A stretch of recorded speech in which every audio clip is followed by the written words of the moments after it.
It's always like this Nigerian thing where it's like you accomplish one thing and the next thing is always, where's your husband? I just graduated college with a degree. Why is the next thing like, where's your husband, right? It's like, I just got this amazing job. I'm a CEO. Where's your husband? You get married. Where's your kids? And I'm like, let me take one moment to celebrate like these small things.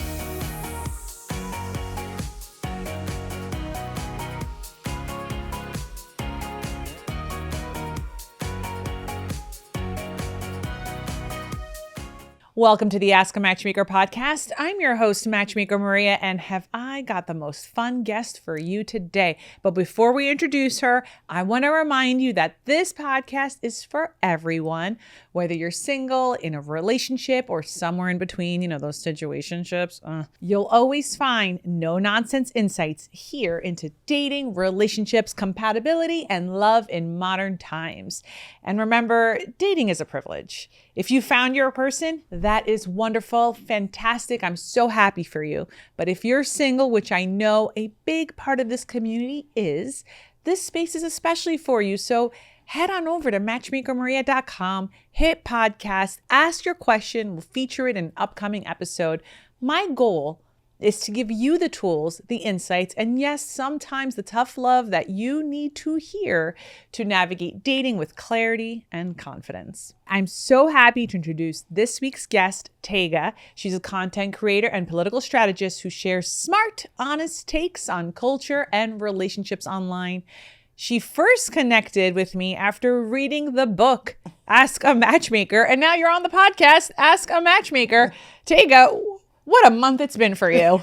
Yeah, it has. Thank you for having me. I don't think I've ever had a fan on. Definitely a huge fan. But what's funny is when you followed me because you started reading the book, I fangirled. I immediately DM'd you and was like, I have been watching your videos for years. Welcome.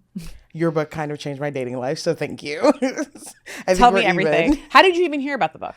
One of my mutuals actually, she made like just a thing about the book. She was actually reading the book herself, and she was like, oh, I'm in a relationship, but you know, I still want to read the book. I still want to know like what tips I can take and use in my real life. So I was like, okay, cool. I saw that.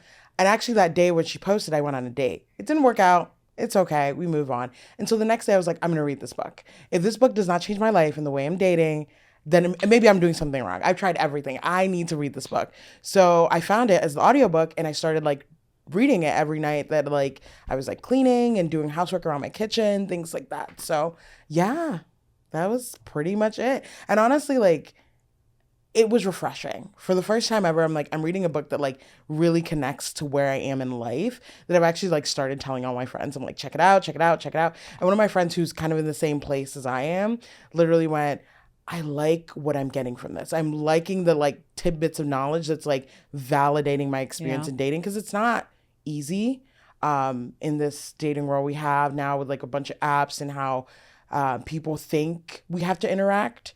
You know, my AI will talk to your AI and then, you know, maybe we'll go on a date one day. And it's like, are we though? Or And I think the best tip I got from your book was about the dating app section. Yeah. You kind of called me out and I love it for it. And you were like, let's not have pictures from like 5 years ago. And I was like, my pictures were from 5 years ago. Literally, like, I think the oldest one was like my senior year of college and I graduated like 5 years. I just haven't had the time to like update it. I've had great photos, just haven't had the time. So as I'm reading the chapter, I'm updating my entire bio and I was like, okay, I'm going to take her advice. I'm actually going to like believe what she's saying. Cause I was like, maybe that's why I'm not getting second dates, because people are expecting 21, 22-year-old me and not 27-year-old me. So. Oh yeah, for sure. That's totally why you weren't getting second dates. You don't have to say it like that. But yeah, I love that. Yeah. Have you gone on dates since reading the book? Ooh, I know. I think one, I got busy with work, but I've actually been more strategic on who like I'm matching with on the apps. So the one thing I agree with, like when I changed my bio, it changed who I was seeing. And that was like, as someone's like also a content creator, like you study the algorithm a lot. And I didn't think of the algorithm like on dating apps the same way I thought of like TikTok and Instagram, and that changed the whole game. Because I'm like, I'm seeing people that actually match who I want and style, and people who aren't just there for like hookups or casual get to know yous, or they want a unicorn. And I'm like, why am I always popping up people who want unicorns? That's not what I want. And so once I did that, I was seeing like a lot of men who were like, okay, they have their bachelor's degree, they want to start a family, they're willing to dedicate time, they've not gotten out of a relationship like 3 months ago, and as soon as they go on a date, they realize they still need more time, or, you know, I'm a great person, but something's wrong with me type of situation. So that really changed. So I'm in discussions with some people, and hopefully it turns into dates. I hope so too, but it sounds like the algorithm is now working in your favor, is what I'm hearing. Very much so. That makes me feel so good. So tell me, you know, so we started talking, and it was funny because the moment you popped up on my feed as following me, I was like, oh my God, this person knows who I am. Like, I straight up fangirl because I love your videos. So why don't you give people an idea of the content that you are putting out there that I would be attracted to get an idea of like why I freaked out? So I think when I started as a creator, it was very much reacting to food. I loved food in general. I was very much like, whatever I'm seeing, I would react to it. And a lot of it was like crazy combinations of what people were like making. But at the same time, I was reacting to it in an African accent. So I code switch between. So I think people like also get freaked out when they hear me sound like this. So they're like, is that the same person? Like, it's same person, different voice in the time space. So when you were seeing my videos at the time, like you were seeing a lot of the stuff where I'm reacting to like men with like dating advice, or men who are saying like, oh, I did something wrong with their wives, or random situations I don't think people should put themselves in. So you were seeing that type of content. Also, you were kind of seeing a little bit of my political content. So I started being more open about like that part of my life, because I do like work in like the political space, but now I actively use my platform that I've grown for the last 4 years to also talk about like social issues too. So you're getting a mix of those, as well as some lifestyle stuff, because I feel like I want to show that I'm not in my apartment all the time. So I literally have been posting on my stories of like, I'm out, I'm doing this, I'm doing that. So people like can see like the girl who's on the videos, she leaves her house. She's a normal person and has like those views. And also, she also sounds a little bit different. Yeah, but even when you do the voice, there is this sort of authenticity that shines through in your videos, where it just kind of reminds me of, do you remember in college when your girlfriends would sleep over and then the next morning you're all like, you know, making some waffles and some eggs and you're having coffee and you're in your pajamas and you know, everyone's hair is up in these like weird clips and there's mascara dried up from the night before. And I'm not saying you look like that, but it just reminds me of like, oh, I just woke up and Tega's here to entertain us for the morning with her takes, you know, like it feels very personable and very genuine. Yeah. And I try to be like, I think, which is why I think people trust you. Yeah. And I think when I like started making those videos, it's kind of like really what I sound like in my head. So I'm just like projecting that outwardly. Like, yes, I sound like an old African auntie, but like that's literally how I sound to my parents and most of my friends. And then to other family members, I sound really British. So it's like, that's genuinely who I am and how I interact with the world. And some of these thoughts are like, you're doing some crazy stuff, so you should be called out for it. And that was just kind of like my approach to that. And it's never you know, I'm trying to fit a narrative or anything like that. I just want to like take what's in my brain and literally say it out loud. I love that. And I think that's a really healthy way to do content creation. All right. So let's talk now about you. Let's get to know you for a second. Okay. Okay. Let's talk about your dating life. So did you have a dating life? You know, you're mentioning about how you, in your head, you're an African auntie. That has to resonate from somewhere. How does that affect your dating life? It was unexistent for a while. So like growing up in the Nigerian culture that I did, I think a lot of Nigerians have experienced this, where you grow up and you're told never to like date until you graduated college. Like your education is always first. Yeah. So like growing up, we never dated. We weren't allowed to. But yes, I was a rebel. There was some undercover dating that was going on. Sorry, mom and dad.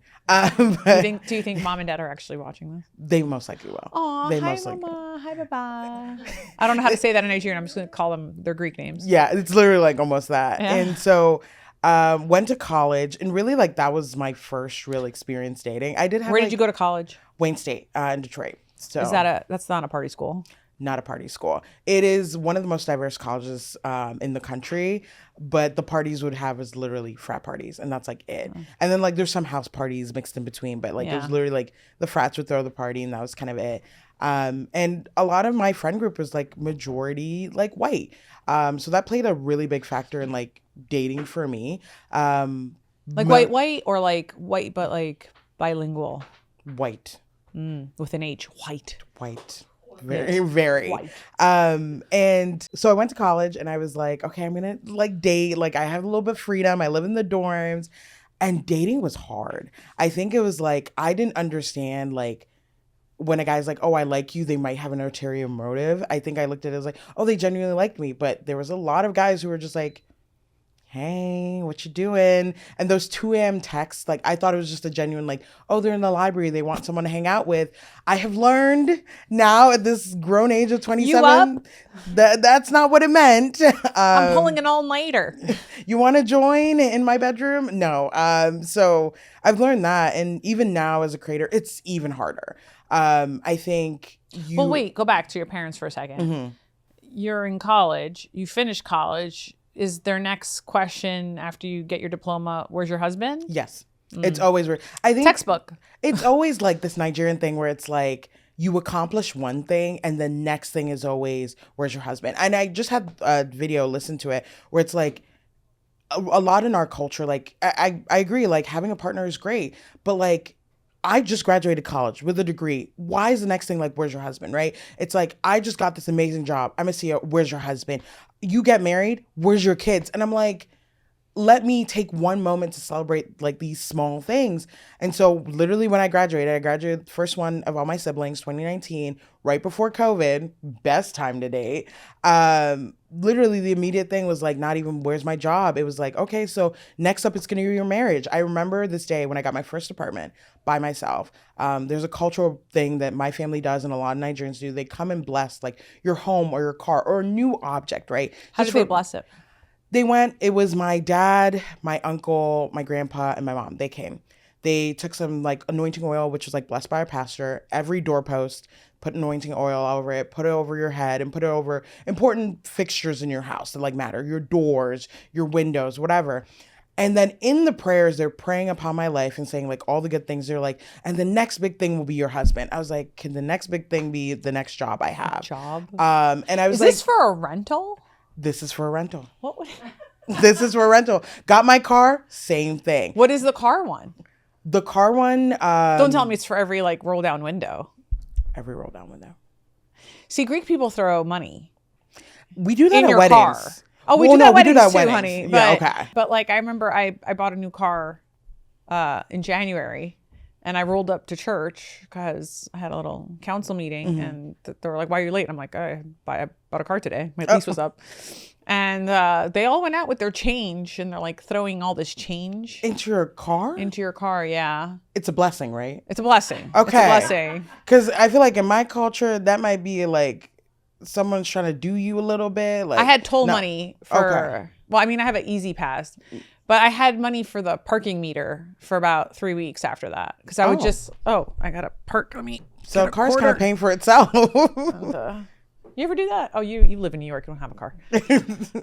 Anyway, so okay. So we've got all these blessings, but in that blessing, it's find Tega a husband. Yep. Not find Tega a boyfriend. Find him a husband. And it's also heteronormative, right? Like there's no assumption that you could be bi or a lesbian. It's always you're straight and that's it. Is there in your community? I mean, listen, I think what you're saying is going to resonate with a lot of people. And if it does and you're on YouTube, tell us in the comments, because I've heard this exact same story from a lot of women who are not white with an H. This is very common. Yeah. I don't know how common it is post-college. I think it's sometimes post-job. It's post-college. I think it's post anything major in your life. Even that, this is the funniest story. I've learned this and I've owned this in my life now. I was at church. One of the aunties, she looked at me and she goes, and I'm with her daughter and some other girls from our church, looks at me and goes like, so when are we going to meet your husband? And I respond to her, when are you going to introduce me to someone? Dead ass to her face. She literally was silent. I was like, you are not going to sit there and keep telling me, where is my husband? I'm like, who are you introducing me to? Like, I live at home. The only options I have is like dating apps or whatever. Like, who are you introducing me to? There was a friend of mine, I was just telling this. I was like, she told me, she was like, I was like, oh, is there anyone you could set me up with? She goes, you're a unique person, a really unique personality. Like, I don't really know if there's anyone, but we'll turn around and hook them up with someone else. I'm like, are you saying I'm weird? I was recently on a podcast where I talked about this, where I said friends make the worst matchmakers because they know all these incredible things about you, because you are incredible. You are a unique person. Everyone is unique, right? Especially when it's your friends. They love you, right? So the thing that confuses them is the single label. So what happens is they go out and it's like, oh, that person's single, or they match for my friend, that person's single, or they match for a friend. And as a result, they're not introducing you to anybody, which is why I'm constantly saying, like, you need new friends who don't have this whole incredible background knowledge of you. They've just met you, and now you can meet their friends. And this is why I'm always telling people that are married or in relationships, please host more barbecues. Please have a holiday party. Please throw the Halloween celebration.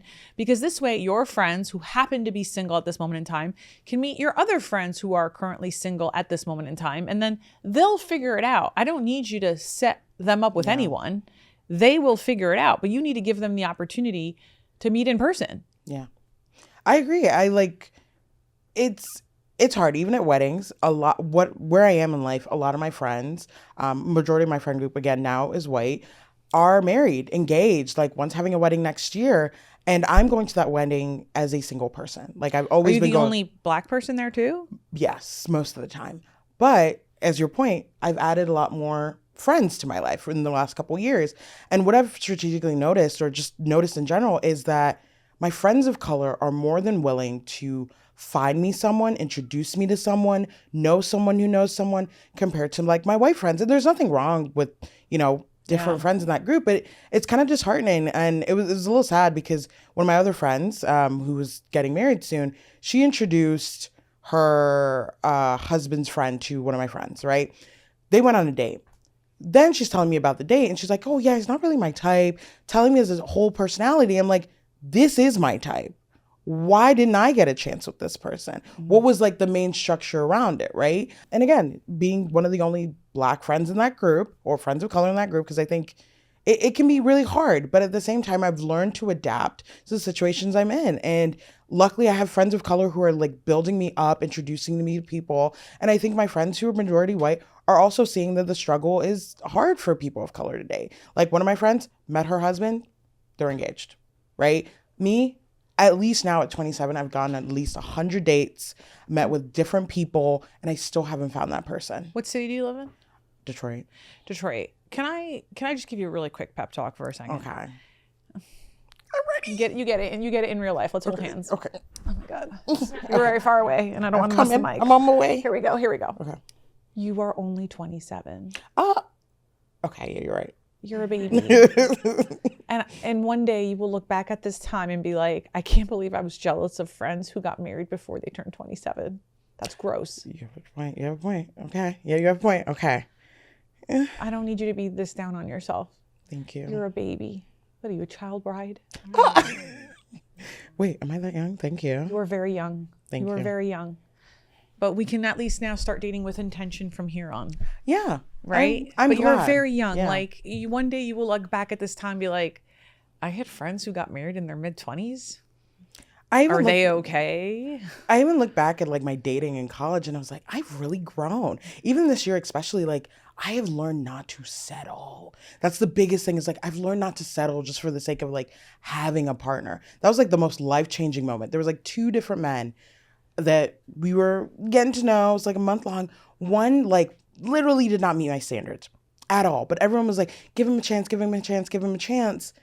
And I did. And I was like, and then it was like a literal moment. After like I woke up, had my little Bible time, something was like, you're settling. Do not be with this man. You're settling. He ghosted me for like 3 days. And I was like, point proven. The other one kept questioning, like, well, I have this going on and that going on. I was like, it should only matter that like I fit what you want. Why are you questioning everything else? And I was like, it seems like I will settle, or I will have to continually fight to be with you, or to have you want me. And I was like, that's not what I want. Like, someone should be able to love me for who I am, what I bring, and not feel like I'm settling in any sort of way to be with that person or change who I am for that person. Tega, you seem like so much fun. Oh, thanks. And I think that there is a man out there who hopefully also does Bible time, because you just mentioned that, and I'm assuming that's important to you. But even if he doesn't, if they go to church, we can work with that. We can right. work with but that. Even if they don't currently go to church right now, they are very respectful that you do. Yeah. Okay. I just want to throw that out there for a second. But I don't think there's anyone watching this on YouTube or listening to this on a podcast app who doesn't immediately see that you're glowing. Oh, thanks. And that whoever gets to marry, whoever is that lucky person, they're going to have such a fun life. Don't make me cry. That's not what we're trying to do on this podcast. No, Thank but you. like am I wrong here? There's like a few people in this studio, and all I'm thinking of is like, there's like some lucky guy out there who gets to have the best life ever with you. And I don't say that for a lot of people, but it's very obvious to me. Like, I can already picture, I don't know if you want to have kids. Oh, I want to have kids. I can totally picture you as a mom and being like, I'm not saying the fun mom, but like the mom where the kid gets a really supportive person in their life. And that's so special. And there's a man out there who also sees that too. Like, that's the kind of woman I'm going to raise kids with. I can actually see my future. Like, there's no, you know what it is? You don't have a lot of ambiguity. There are people who do live life with ambiguity, you know, like, and that's okay. Everyone's different. Yeah. There's not a lot of ambiguity with you. It's very clear to me that whoever dates you, like, I bet this is what their dates are like. I bet this is what game night at home is like. I bet when they watch movies, I bet these are the kind of movies that she wants to watch. Yeah. I bet she is going to demand a foot massage. I would like one. Right. But I bet she also shows how to care for other people too. Like, you're not an ambiguous person. So it's just a matter of the right guy to step up to the plate. And I didn't think I'd be giving 2 pep talks today. But sometimes I think someone needs to hear it. I definitely did. And thank you for your book. And in this moment, I remember this, but I'm going to say this to you. I promise this. When that man comes, I'll bring him to the show. Oh, okay. I'm not playing with you. I will send you that message. I'll be like, I'm coming to New York just for him to like meet you. Okay. But listen, you're a baby right now. So if it doesn't happen in the next 2 years, it's okay. Okay. All right. And I'll be around. I'll be here. All right. But you're also a baby. Mm-hmm. So just don't be so hard on yourself. I think I'm hard on myself because maybe I'm trying to meet the cultural standards, right? Like with everyone so my brother just got married. Love my sister-in-law. Shout out to you both, who are going to be listening to this. Like, I was at their wedding and like every single aunt was like, your wedding's next, your wedding's next, your wedding's next. And it's like, culturally, I'm supposed to be next. Listen, no. Culturally, that is what aunties are supposed to say at weddings. That is the only accurate statement. Okay? Mm-hmm. I do the same shit. I go to weddings, and because I'm married, I say to people in Greek, "Gesta dikasu, gesta dikasu, gesta dikasu," which means, and your neck, and onto yours, and onto yours, and onto yours. And single people fucking hate it. But that's part of that's the social contract we have being at this event. Yeah. Right? What I would tell you is, should you be single at the next wedding you go to, you insist with the bride that there's a singles table that you get to sit at. Oh, there's a story with that you might actually like. I want to hear it. Here's a little bit of tea. And I told someone this. It's a little bit messy. The next wedding I'm actually going to is a friend's wedding. When I actually met up with the friend and I was giving them this bride bag. So every friend I have who gets engaged, I make them a bride bag. It's like what's in the bride bag? It's a bag. It says bride on it. It has like a wedding planner, socks, everything. It's a save all, catch all bag. Like, that's the plan. It's a little cute little gift that I give. And it's a way to like just celebrate them, right? Celebrate this moment in life. Because I'm really big on celebrating small or big. And I took that from my aunt who recently passed away. It's like, even the smallest moments celebrate. Yeah. So I really took that in the bride bag. And so as I was giving to her and we're talking about the wedding, I asked her like, oh, how many people are, going to be at this wedding? She's like, oh, maybe like 150 people. Then she turns to me and goes, again, surrounded by a bunch of women who are like in relationships or are married, and goes, just so you know, you can't bring anyone unless you're in a serious relationship. Okay. Dead to my face. The whole table is like quiet. It's very awkward. And I'm like, thanks. That's really specific to call me out in this like dinner party type situation. Yeah, it's but inappropriate. definitely not bringing anyone to that This wedding. is a bitch that got a bride bag? Yes. What a No, sorry. You can block that out. All right. Are you ready to answer a question? Yes. You're probably not going to get invited to that wedding if they watch this episode, by the way. True. You know what I put in my bride bag? When a bride, there's no bride bag for me. But when one of my friends get engaged, I always get them those like supersonic ring cleaners. Ooh. You put the water and the rings in it. It's a good gift. I might. Thank you. I'm You gonna gotta snag add that for in my there. next one. It's Yeah. good. It's got like $25 to $40. No bride bag, just the $3.99 Amazon bag, and you're all set. That was effed up. I'm pretty angry right now. I have right. learned to live with it at this point. All right. Now that you've read the book, do you feel like you can answer some dating questions? Sure. We have a question from a listener. If you'd like to submit your question on an upcoming episode, first head to matchmakermaria.com and hit podcast. And from there, you can submit your question to be featured on an upcoming episode. While you're there, you're going to see this thing called the Roundtable. Roundtable is my exclusive community. You can use Roundtable 50 promo code for your first month to get half off your first month. But here's what happens in that community. The people motivate each other. They post different things. But every Monday, we have a live call on Mondays at 8 p.m. You can come onto that live call and ask me questions privately there. But if you can't make it, guess what? We record each call every Monday, and then you have access to that very intimate call. And you can always join us in a future Roundtable Live. But I would love to see some of my listeners join me on Roundtable. So head over to matchmakermaria.com. You'll find all the information there. Okay, let's get to now our listener's question. It's a voicemail, Tega. Okay. Hi, Matchmaker Maria. It's Kelly, and I'm from San Francisco, and I'm 38 years old. Here's my question for you. I have been happily single for the last 4 years and have just started dating again. I also just finished your book and realized that I want for myself what you call the girlfriend experience, but I want the boyfriend experience. And I'm seeing somebody who I think probably wants a little bit more. And I feel as though I've been really clear that I want something casual and slow moving. And I'm just wondering, how do I get the boyfriend experience, if that's even ethical, while not leading anybody on and being responsible and kind? Thanks so much for all your help. Okay, I feel like he's like a diamond in the rough. Like if he wants to be with you, be with him. Sorry, I'm like very much like a romance girly.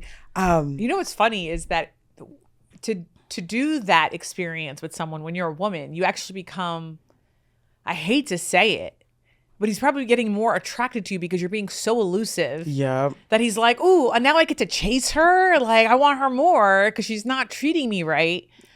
I hate that. I hate to say that, but that's what's happening. Yeah. It's like a double-edged sword, you know? Because my advice to her would be to be elusive, don't sleep over. Yeah. You know, go do adrenaline things, don't do romantic dinners but then you're just making him want you more. But what if she changes her mind during that process? What if she goes, You think this she is will? more like think she will?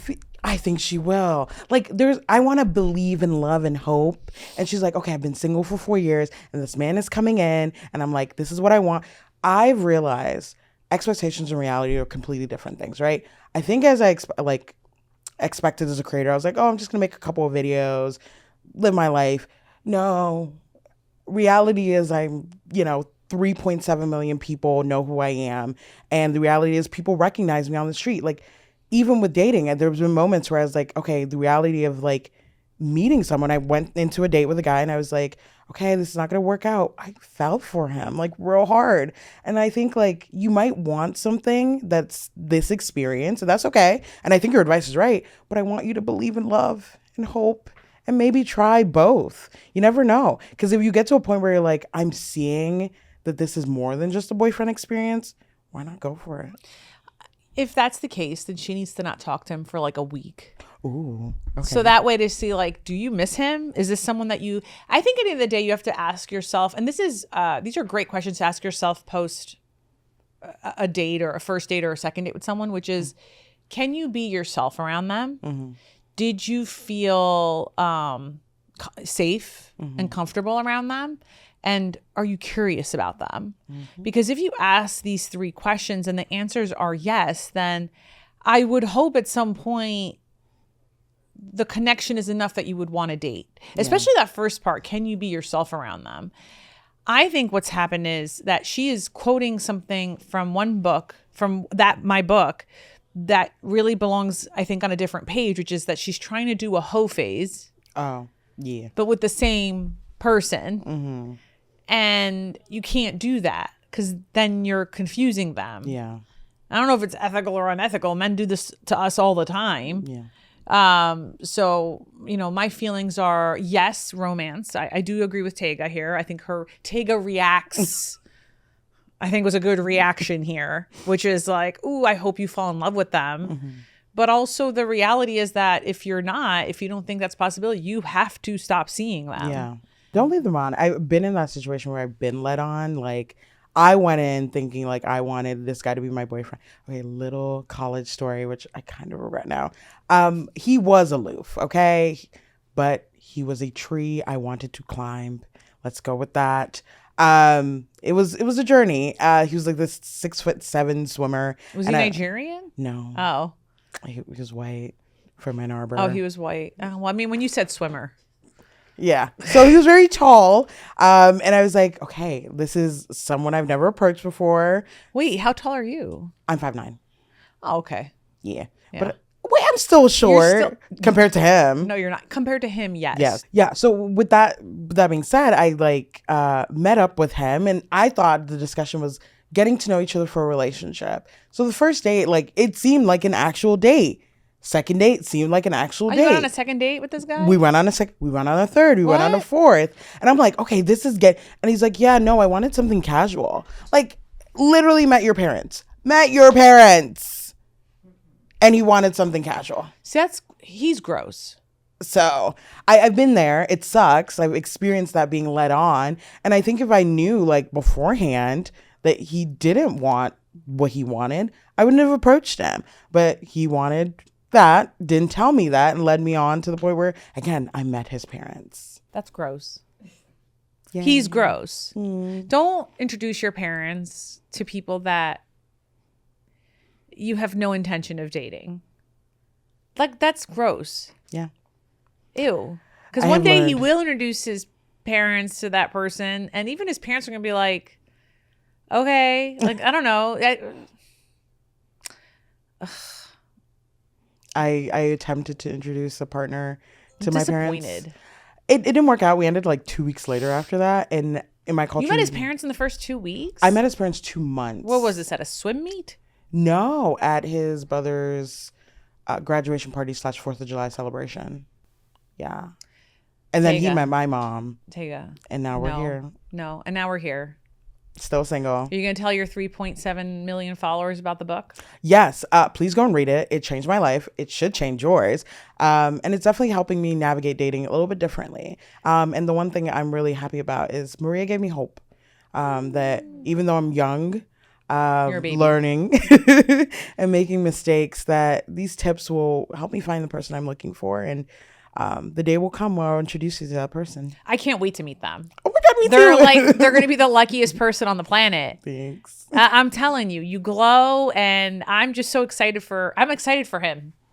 I'm excited for myself. Can you hurry up? No, I'm kidding. Yeah. Take your time. Actually, no, like come like roasting. No, we don't need to rush. But I'm really excited for him because you're awesome. And I think he just he's going to sign up for like a really great life. Thank you. Thank you for having me on. Thanks for coming on. Oh my God, I had a great time.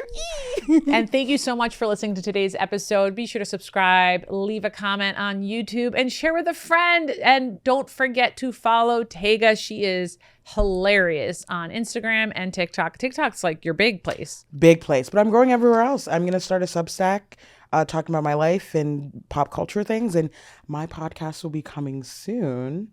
and you might be a guest. I would love to be your guest on your podcast.